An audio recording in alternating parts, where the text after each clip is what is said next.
Hey yo, this is Amir. And this is Hanafi. And this is Nazarene. And we are the Golden Nuggets Podcast.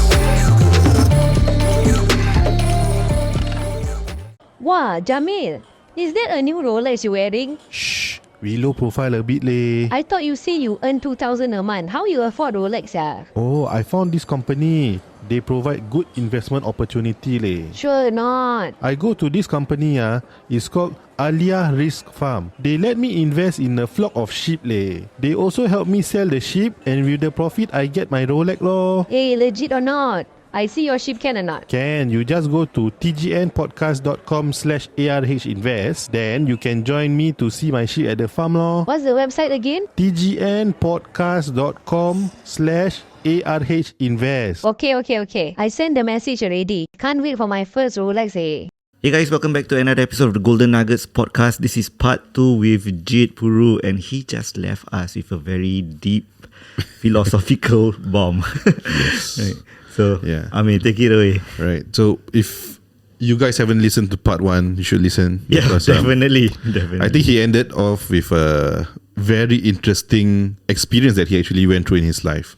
And I have a follow-up question based on what you shared. How do you, as a motivational speaker, you earlier mentioned about the times when you've gone through about your dad passing away and it was COVID. How do you personally go through that while at the same time helping others to go through their own personal development journey? It's a very good question. All right. And you may not like the answer. Okay. But the answer is the truth. All right. The fact is, I couldn't go on at that time. Okay. I couldn't go on. I had to take a step back. I had to stop things for a little bit because what I was experiencing for that moment was a lot of imposter syndrome.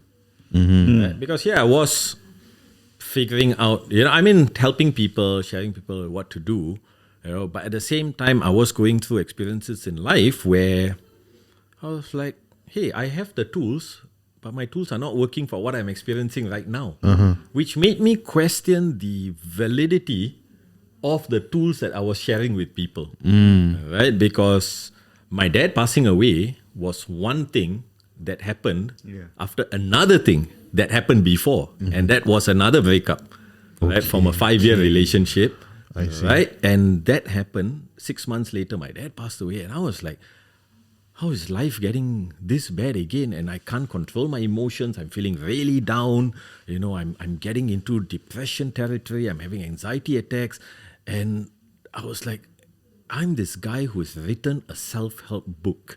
I'm out sharing with people, helping people gain emotional mastery, and I have no control over my emotions. So imposter syndrome kicked in because I was questioning the validity of my tools and what I was sharing, without realizing that there was nothing wrong with what I was sharing and my tools. It was just for different problems. Different levels of intensity of emotions, right? What I was sharing helps to a certain level, but what I'm experiencing right now was beyond the tools that I have.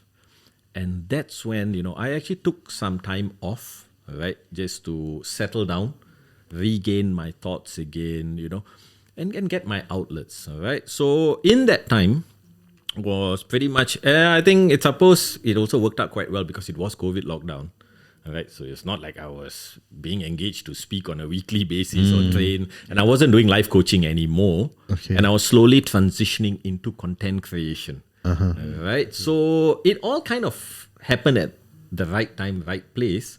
So during COVID was when my YouTube channel kind of exploded. Wow. Okay. Right? Because it was just before COVID that the channel started gaining traction. COVID, it exploded. Right?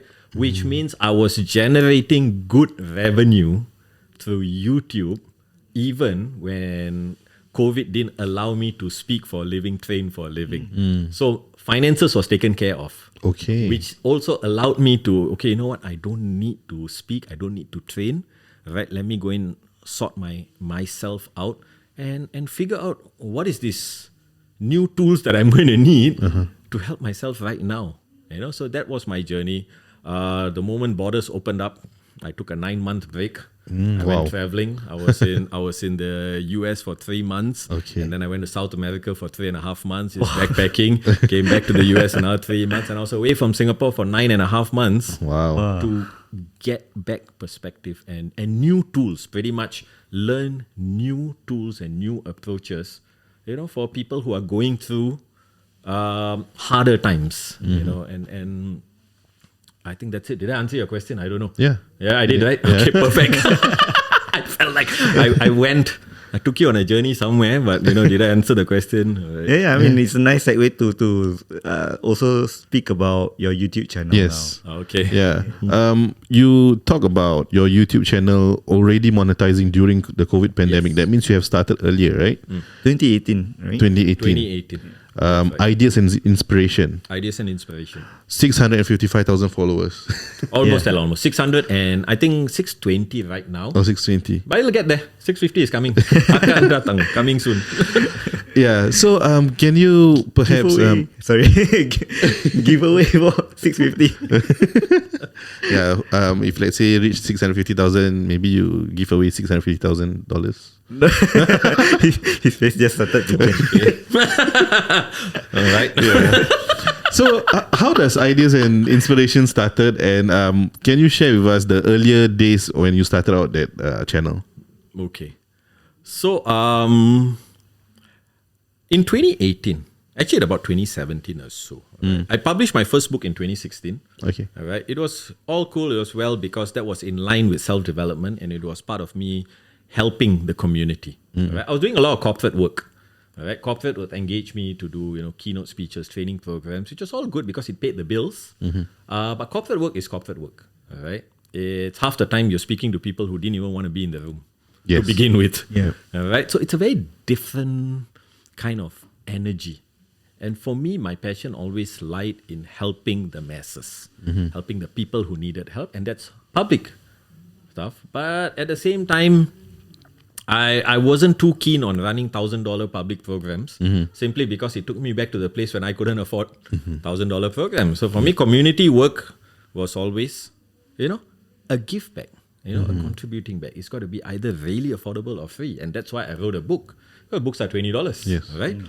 So then I was thinking of, okay, what else I can do? Okay, the book project, 2015, I took a year, wrote, published it 2016, done, checked. Right? Now it's 2017. Can't just end at the book, right? How else can I do? So I ran one public event, I remember in 2017, called Total Transformation. 12-hour event. Start Okay. in the morning and at night, right? Full-scale event like Tony Robbins style. Music, this, that. But Getting other it's speakers. a physical place. Physical things. It was at the Lifelong Learning Institute. Okay. All right. We had about 300 people in attendance. Wow. Impressive. Wow. 300 people. Yeah, around there, I think. It could be more. Free event. No one had to pay to attend. All right. No one got paid to speak, obviously. All right. I had 3 guest speakers, but I spoke, I think, about 8 hours that whole day. Okay. And it was a pure give back to make a world-class self-development event available for people who cannot afford it. As simple as that. I'm not a competitor of Tony Robbins. You're like, Tony Robbins has his own market. I'm just doing it for the people who can't afford. Because I just go back to the time where, I couldn't afford. Yeah. And I want to cater to that group of people. Be that springboard. Right? So I did that. Had a lot of fun with it. But didn't see myself continue doing it because it's self-funded. Right? I didn't have any funding whatsoever. I applied. I had some seed funding, at that time. At first, no funding, and then I applied for seed funding. I think Lifelong Learning Institute, they had something. I applied, got some funding for that, which great. It helped cover some of the cost. But the seed funding was a temporary thing. I didn't know how I could sustain doing this like once a year for free, and I didn't want to charge. That was a non-negotiable for me. Okay. Right. So that's when I start thinking that, how else can I contribute back? All right. And I saw what TED was doing. Yep. Right. TED Talks. Yeah. Right. So looking at that, I was like, hey, that's actually quite cool. All right. Let's look into applying for TEDx license. Okay. All right. And maybe start my own TEDx because now I can run evening events, put 5 people on stage, record it, put it up, and just add value to the community. Looked at all the compliance requirements for a TEDx license. I was like, you know what? If I'm going to put in this much work, it's going to be for my own brand. Plus, when it's my own brand, I get to do it my way. Yes. Because there were certain things I was looking at. It's like, no, I don't want to do this. I don't want to be bound by this. I don't want to do that. I want that freedom to do things my way. And I looked at it. I was saying, you know what? I'm not going to take a TEDx license. Right? I'll just start my own brand. Once again, am I a competitor to TED? Absolutely not. Right? The way I look at it is we are doing the same thing, just different mediums. That's all. We are just reaching out different pockets of people. So I started a live event called Ideas and Inspiration. Okay. Right? That ran 4 events a year for 2 years up to the time when COVID started. And same foundational principles. The people who attend the event and consume the knowledge will never have to pay for it. Okay. Right? So people who want to speak at the event don't have to pay for it. And obviously, I can't pay anyone who speak as well. Yes. And the people who speak at the event do not have to be trainers, speakers, coaches. Right? They just have to be someone with a good idea or an inspiring story. And if you have never taken stage before, I give you end-to-end support. Wow. On how to develop your speech, how to gain that confidence in front, rehearsals after rehearsals. And after the first event, the people who attended were kind enough, the speakers, to come back and now help the next batch of speakers and the next batch of speakers. Because when I started this, right, it's a one-person show, right? My idea was just very simple. This is my dream. All right, I'm going to do it. How am I going to fund it? I don't know, but I'll just pay it my own self and then work backwards. Who's going to help me? Nobody, but it's okay. I'll do it myself. But I think when your intent is right, you will attract people who believe in the same thing. And I think I was very fortunate in that sense, where I attracted people who believed in the same goal. So, 4 events a year. But I was modeling what TED was doing. It's the first time I'm doing something there. So I looked at, okay, TED runs a live event, 5 speakers, great ideas, great speakers. And then they have a YouTube channel. I was like, okay, if TED has a YouTube channel, I should have a YouTube channel too. Okay. Why reinvent the wheel, right? So that's when, I get all the talks professionally recorded, edited, started a YouTube channel, put it up. YouTube wasn't a big focus of mine because for me, YouTube was just a place where people could now get access to these free talks that could be life-changing for some. But it's just a place there. Each event that I ran had about 300 people in attendance, right? 4 events a year. And each event had about 50% of returning audience. Wow. Right? Which means every year I had about 700 to 800 people. Right?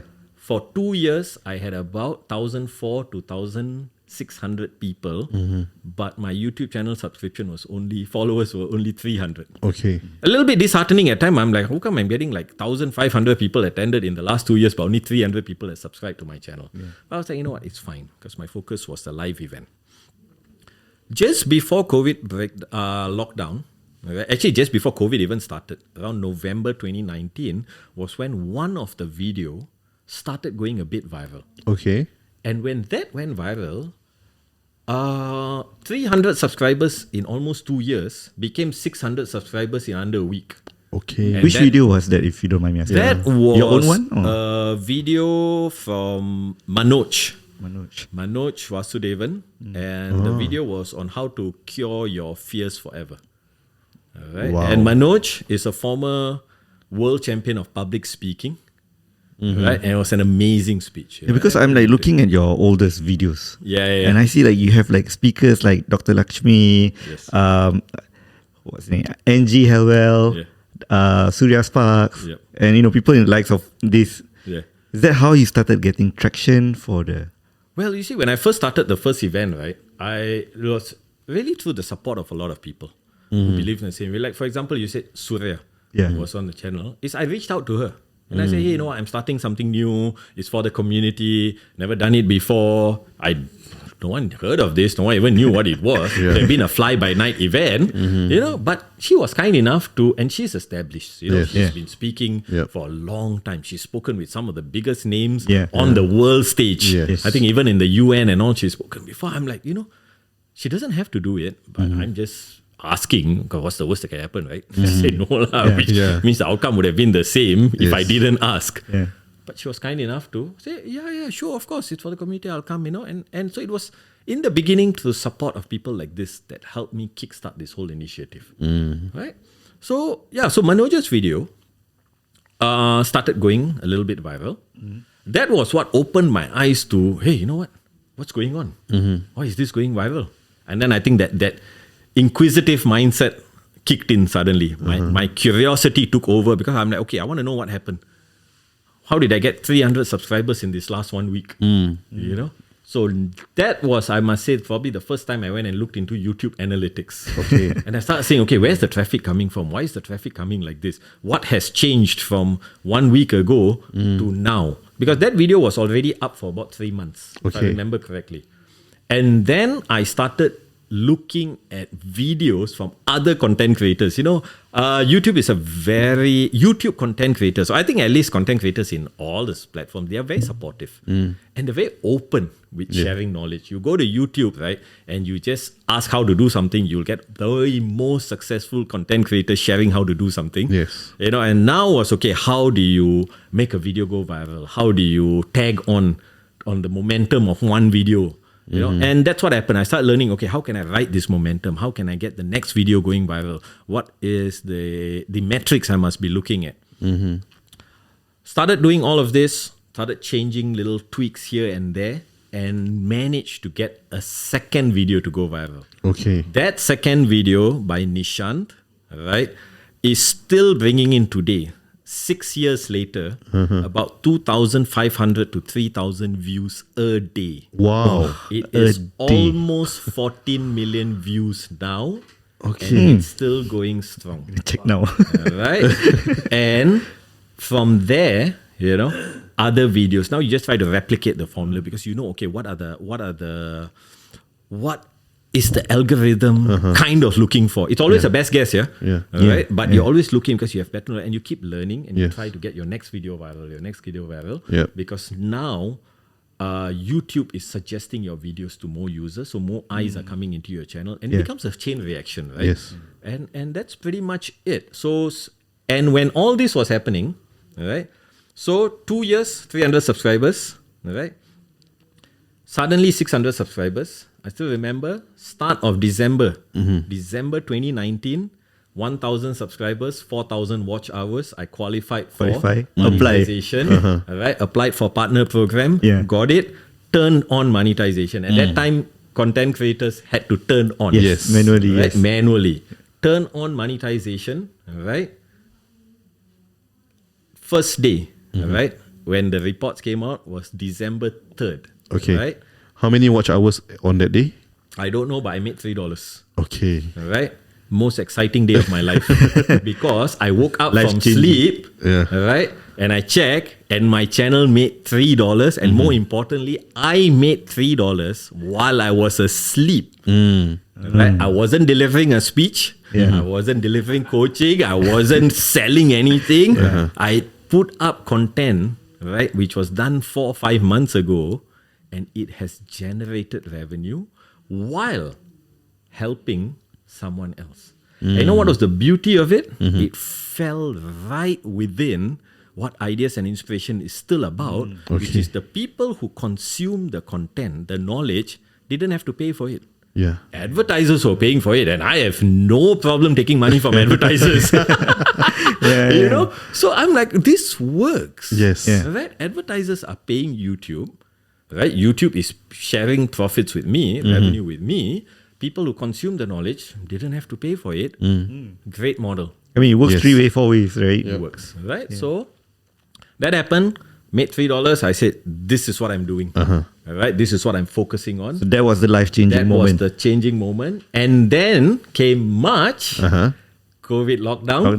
Full scale. By this time, I think by March, I was already at about 100,000 or maybe close to 100,000 subscribers. Wow. It's fast, It's fast. When it happens, it happens. When it blows up, it just blows happens, up. All right? COVID lockdown. All right? This was when everything else came to a standstill. My channel was making, and I'm not kidding, and this is in all openness, and it's just to share on the potential. All right? The channel was making 4,000 to 5,000 a month at that time. Wow. Simply because everyone was at home. Yes. Yeah. No one had anything to do. Yeah. And they downtime people were consuming motivational content. And it was in that sense it was good for the channel. All right. But then of course life hit me in other ways that had to that I then slowed down. But at least the channel was running. So of course after that 4,000-5,000 for a few months, then of course it went down again. And on average it was 2,000 to 3,000. But it's still something that's generating while you're asleep. But that was really when I went full on into that. You know what? This is what I want to do. Right? This is what I want to do. Where I create stuff, right? Positive, life-changing content for other people that can generate revenue for me while I am not actively working. Right? So, and that was the YouTube channel, and that's why till now it's still a big part of what I do. I still speak for a living. Right? I still write because I'm still writing a couple of new books. I still speak for a living, but I no longer actively promote myself as a professional speaker simply because speaking means active work for active income. I do a speech, I deliver a speech once, I get paid for that speech. I want to get paid for that speech again, I have to deliver that speech again. Yes. I want to get paid 3 times, I got to deliver that speech 3 times. Yes. Right? Yes, it's a lot of money, but it's also a lot of Time. selling, pitching, getting the deal. And I would rather use that time, to develop content which I can then put up on YouTube and then focus on driving traffic to that content, because I know that even if I'm sitting on a beach in Phuket or Krabi or in Indonesia or even just at home or even right now, I'm with you guys here in the studio. Someone somewhere. Guess what? Someone somewhere is watching something that is generating revenue. Yes. Yep. And that to me is exciting. Because I love doing this. I love coming here, talking with you guys, sharing, and for me, in my world, right, what I have, right, is non-chargeable. You know why? Because it's stuff that I borrowed from other people anyway. Yeah. Right? So I It's don't- inspiration from others. It's from others. It's knowledge, inspiration, tools from others, right, that has helped me. And I don't want to charge people for this. I honestly don't.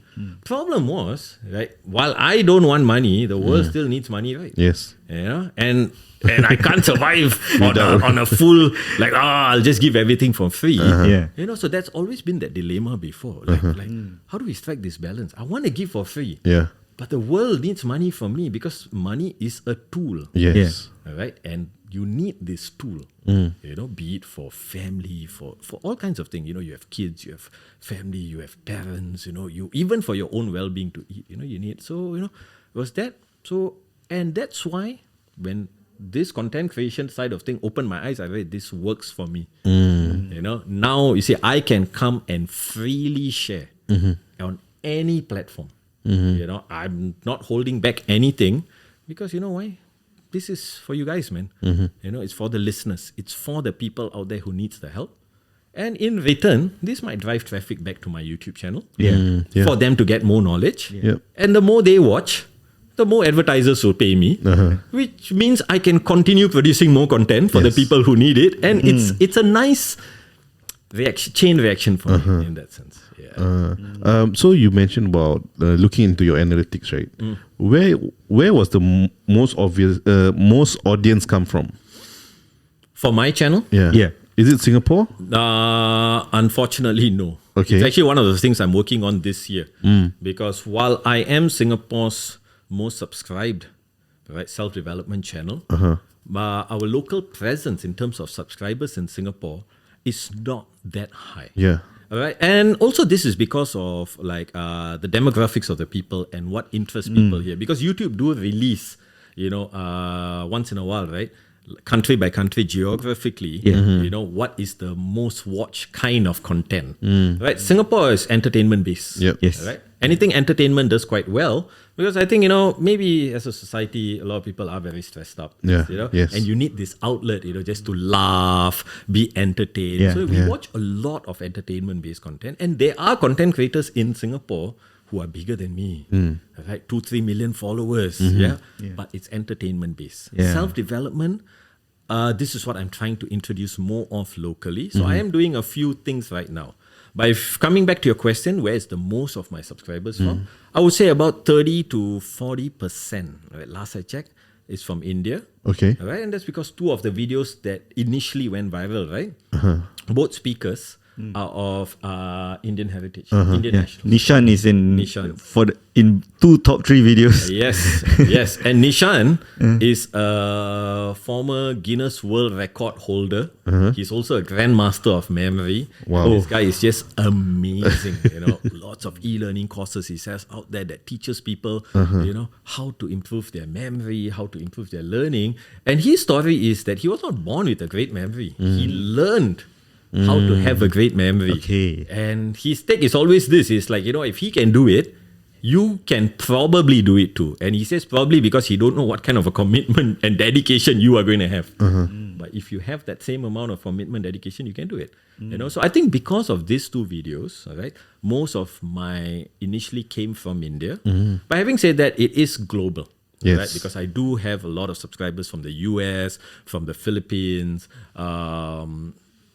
Indonesia as well, but Indonesia not so much because I think they prefer content in Bahasa. Yes. Right? But Indonesians love self-development. Okay. Right? But if it's in Bahasa, that's what that really blows up. But in the Philippines... What about Malaysia? Malaysia, yes, they do like self-development content as well. That's why I said this year I really want to get it out more to Malaysia and Singapore, right? Just to have a bigger presence. But if not, global following. India the biggest, and then Middle East a lot too. Africa, Africa is another place. Okay. Quite high consumption of self-development content. Okay, yeah. Okay. Why we are asking this is because in a way Golden Nuggets is also a self-development because we really want to help people who want to get out of the rat race. That's the reason why we invite professionals, thought leaders, and also entrepreneurs into our show. But the challenge that we are having is the volume is not as to what we actually would want. Yeah, so that's the reason why we ask where are the audience coming from and perhaps how we can later on pivot towards that way. Yeah. But I think this is going to be the right question to ask for part 3, right? And that being said, right, Singapore represent, guys. So if you haven't even subscribed to Jit's channel, go and check it out. Yes. That being said, inspiration. Yeah, ideas and inspiration. If you guys are here, then you are at the right place because you want to self-develop, learn more. And if you want to learn even more, tune into part 3. We'll see you guys in the next one. See ya. Bye-bye. Imagine being told a year ago that your next big adventure wouldn't involve scaling mountains but embarking on a journey into sheep breeding. That's right, sheep breeding. A venture that's not just a leap into unknown, but a step towards something truly rewarding. A chance to connect with nature, to invest in life, and to see growth in the most unexpected of ways. With Aliyah Rizq Holdings, this isn't just a dream. It's a tangible opportunity to invest in a program designed not just for financial return, but for a sustainability and connection to Earth. Ready to start your adventure in sheep breeding? Visit tgnpodcast.com/ARHinvest and discover how you can be part of this. This podcast is brought to you by Aliyah Rizq Holdings, and we still have Ashraf and Nabila. It's all right. So Nabila, can you share with us, aside from the investment opportunity that you have for retail investors like us, what other opportunities that ARH actually provide? Right. So what we do is we have Korban and Akikah agents and affiliate system that you can sign up with us. Right. I think soon in the next couple of months it's Korban period, so we're busy at this point in time, and we're actually recruiting for agents and also affiliates. Okay. So let me share with you a little bit about the difference, because that's the question people ask. Hey, what's the difference between agents and affiliates? So affiliates are individuals, mostly individuals who will potentially sell under our brand, which is Aliyah Rizq. So that means in terms of the ordering system is the same with us. So what they get at the end based on how much they sell is the commissions at the end that they get. This is for affiliates? This is for affiliates. Okay. So they will send under our brand of Aliyah Rizq Farm or Aliyah Rizq Holdings, and all the back end work, everything is done with us. So all they know is they get their customers to go to our website, put in all the order details, and they have their each have their own unique referral ID that their customers can key in, and that's how we capture. Or this is this affiliate's customer base, and then that's where the commissions is captured. So everything is done on our platform. It's very straightforward. Okay. So for agents, it's for companies who wants to sell under their own brand. Right, so that means if you have, like, say, if the Golden Nuggets want to become an agent, then all the certification, everything in the front is the Golden Nuggets, nothing to do with Aliyah Rizq. So we are, what we do is we are the suppliers for you according to the different countries that we offer. So we offer you a supplier rate that you also will get your commissions based on that. So for us, agents would have a bit more flexibility in terms of the selling price. So we give you a price that's fixed.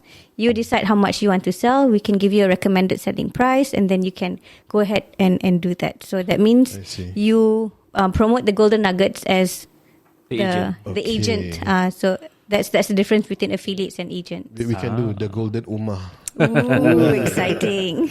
Yes. We can plan. Okay. So that means the affiliates or the agents, they will get commissions. Yes, correct. Okay, but for the agents, what they will get is they will get the payment, and then they will transfer the actual payment to you guys. Yeah. Whereas for the affiliates, because there's a referral link there, you guys will be paying them the commissions. Correct. Yes. Okay, that's very seamless also for anyone who wants to be a part of this. So like I shared earlier, if you've listened to the earlier podcast, we have our systems guy. Yeah. So everything is done on Google Sheets, right? So all the agents need to do is just follow that system, type in which country, how many animals, and then everything will be done on our end, including certificate generation, according later on the photos allocation and distribution, all will be done on our end, because our intent is we want to make it easy for the agents and also affiliates, so that you don't have to think about the back end system. You don't have to think about the operations. All you need to do is I get the orders,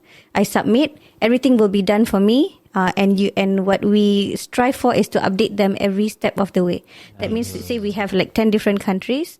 Once, like say Malaysia is completed, we'll message them. Okay, Malaysia is completed, and then next day maybe Indonesia completed. So at every time we'll update them so they can also liaise with their customers about Stocks. About the stocks, or about when, because we have some customers who are very particular about shaving and also cutting their nails, right? All the sunnah. So then once we update them, they'll update their customers, and then they can do whatever they need to do. Once the kurban is done. Once the kurban is done. Okay. Yeah. Okay, that's very interesting. You also mentioned about akikah, right? Yes. So what's the difference between korban and akikah? And also for the agents and affiliates, are there any difference in terms of the commissions that they get? Akikah is something that we can do all year round, right? Akikah is normally for when you have a newborn. One animal is slaughtered for, when it comes to sheep, one animal is slaughtered for a female, and 2 animals is slaughtered for the boys, right? So the girls 1, the boys 2. So we have quite a number of agents and affiliates who will do this on a yearly basis, on an everyday basis. So what they will need to do is they will need to inform us minimally 2 to 3 days earlier of the preferred date, because you have customers who want to slaughter akikah on their 7th day or 14th day or whichever day. So then we will normally need to get a few days in advance just to prepare the stuff for it. Okay. And then on the day of slaughter, they will get proof of slaughter of photos before and after, so that they know once it's completed with us. So usually our process is that the animals will be taken with their certificate that's printed, one before after and one after photo. Okay.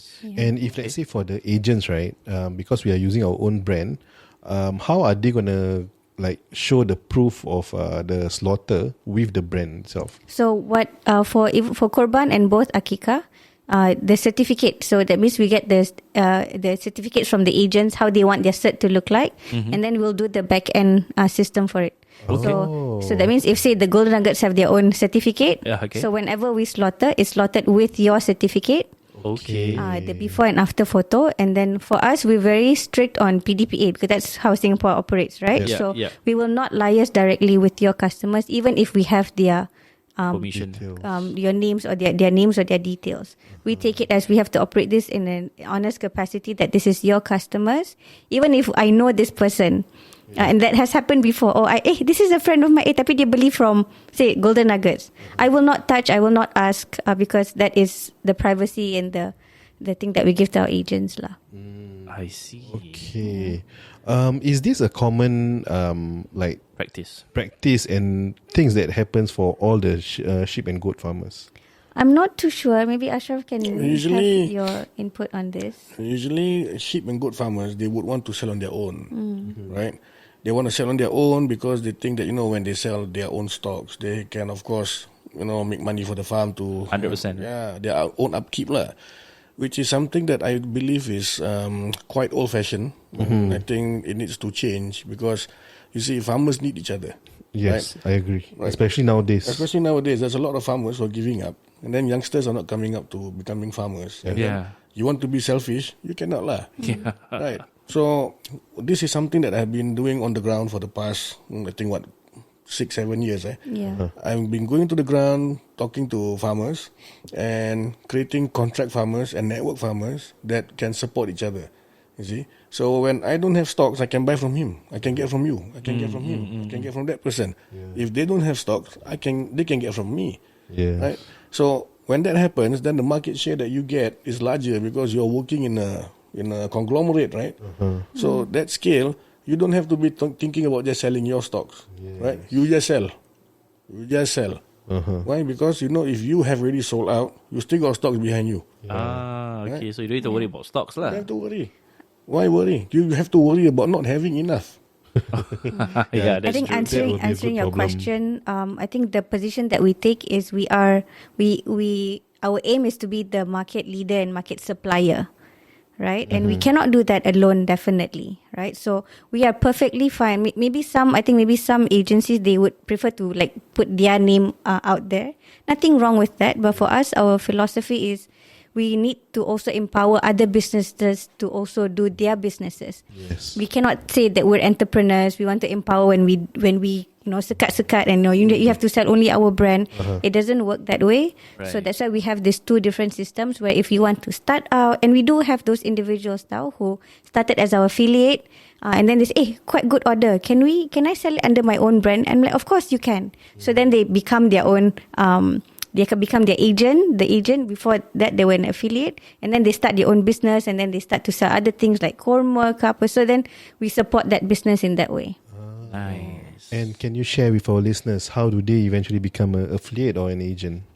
They can contact us. I think we'll share the number and the link. You can find us on Facebook, Instagram, TikTok. Just drop us a DM. And there's also a contact number that is linked to it. And then the team will support you in what you need. So we'll do it very black and white. There's a contract, an agreement that you sign. So you know beforehand what are your expectations, what are the things that we can deliver, when we will deliver it, how much would it cost, how much commissions you will get, when is the commissions payout, what's the payment system like. Everything will be laid out, and if it's comfortable for them, then we sign the agreement and we'll proceed with that. So imagine, last time you, let's say you're going to be a farmer. Okay. And then you want to sell one particular sheep, right? You have to go through this whole process now. Who's the customer you got to sell? Yes. And then what kind of sheep you want to buy?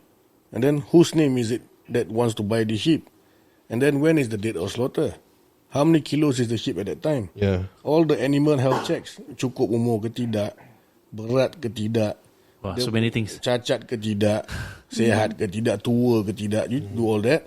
And then on the Korban Day, find a location that you want to go and slaughter.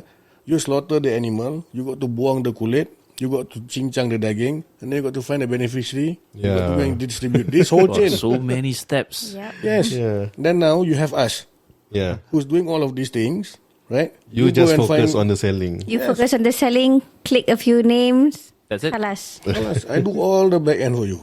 Why you worry?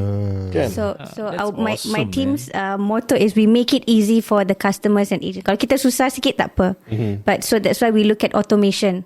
like generating of certs. We started off with key in manually. Now we have there's so many different technologies to explore. It can be automated. So a lot of the things are pretty easy once you have the system ready. I keep telling my magician Nasi Hairi ni. I said, if it is not difficult enough for you, then it is not easy enough for the customer. Yeah, that's true. It's not easy enough for your client. It must be difficult. We tank in the difficulty. Kalau kita nak senang, diorang susah lah. Diorang kena buat all the work. Betul. Yeah, Right. that's true. That's very interesting. So we've philosophy. actually had some agents who actually go to Indonesia and have their own event set up. Okay. Right, so that's something that we do for them as well. So okay, your total order is like say 150. You want to do it at one location. You not get the team and around, but this is my event. So we also cater to that as well. Interesting. So this is like custom plan for. But it has to be a substantial order. If it's maybe like 2-3, we cannot attend to that. But if it's like a substantial amount that can allow for that, then we cater to that. Okay, so That's great. not only they have the investment opportunity for retail investors, they also have the affiliate and the agent program for people to be earning commission when they sell the livestock itself. Yes. So very interesting by ARH, and I think we proceed to the third part where they are going to share about the farm tours. All right. Thank you so much, guys. See you on the next one. Right.